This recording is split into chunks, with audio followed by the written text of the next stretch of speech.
very limited po yung participant. So, maganda po talaga na personal guide. Ay, meron po talaga tayo tinatanggap na DRRM related activity. So, nakakatuwa po na lagi yung palabangin sa training ng Kanilas. Kasi, yan, bukod sa pag-uling tayo, bakain tayo, talagang tayo po ay identify po sa mga hotline na active pa rin. Matagal na natin na nakakasama tayo.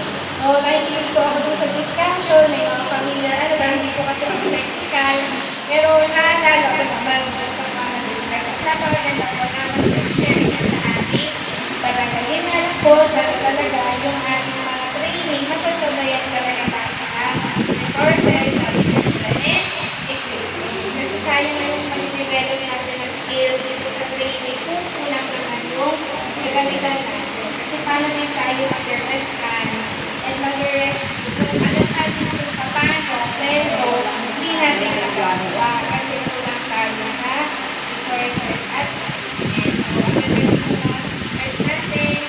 sana po may makuha talaga tayo sa training o hindi naman natin na-expect sa isang training po natin lahat, diba? Pero ang mahalaga, mag-practice natin yung skill. Hindi yung talagang may lindol na bago natin mag-practice yung skill. Pero dapat may enhancement po talaga.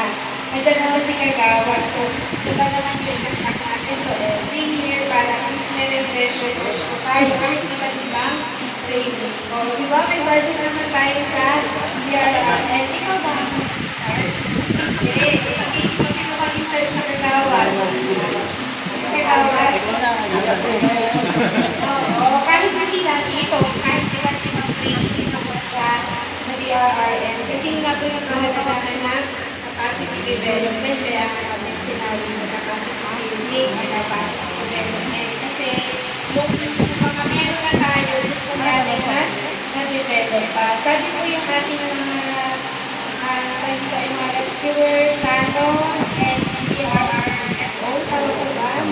Ayan. So, sabihin, talagang ito yung ginagawa natin, related talaga sa mga everyday responses natin, responses natin. Ayan. Sana kahit nilalabanan natin yung antok, yung parang hindi naman nakakantok yung mga speaker natin kasi ganun yung gusto na sila sa distraction. Ayan. Talagang, sana may matutunan tayo. Sana hindi natin talaga matatapos yung activity, kaya ako may weekly mga activities din kami, and hindi namin mga kapatid, kaya hindi mo namin nakita yung simulation, nagbalita na lang po kami, pero sana seryosohin natin yung simulation, kasi yun talaga yung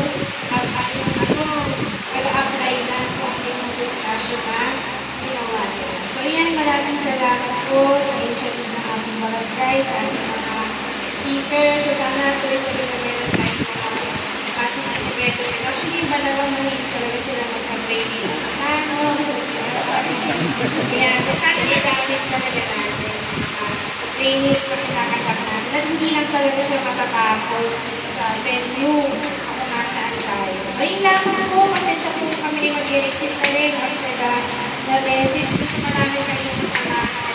Dito madami tayo activities. Nagtatapos na yung taon, wala nang patong-patong na yung mga activities natin. So yan, maraming salamat po sa invitation at magandang hapon po sa atin. Thank you.